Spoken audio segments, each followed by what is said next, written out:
लोह खनिज घेऊन जाणाऱ्या ट्रकने दिली उभ्या दुचाकीला धडक. दुचाकी वाहनांचे मोठ्या प्रमाणात नुकसान. घटनास्थळी संतापाचे वातावरण. एटापल्ली तालुक्यातील सुरजागड हे लोह खनिजाची खाण म्हणून जगभरात प्रसिद्ध आहे व याच खाणीतून गेल्या अनेक वर्षांपासून हजारो ट्रक लावून लोह खनिजांचे उत्खनन करून अनेक राज्यात सुद्धा पुरवठा होत आहे. सदर लोह खनिज प्रकल्पातून लोह खनिज घेऊन जाणारा ट्रक हा आलापल्ली आष्टी 353C या राष्ट्रीय महामार्गाने दळणवळण करीत असतात.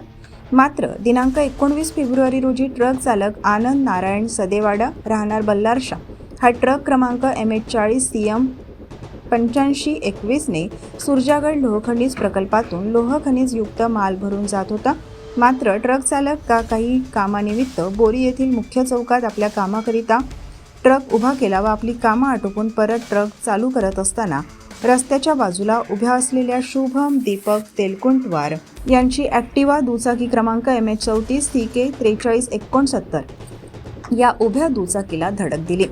मात्र दुचाकी वाहनांचे मोठ्या प्रमाणात नुकसान झाले. घटनेची माहिती मिळताच गावातील नागरिकांनी घटनास्थळी संतापाचे वातावरण निर्माण केले. लोकराज्य TV न्यूज प्रतिनिधी अखिल कोलपाकवार, अहेरी, गडचिरोली.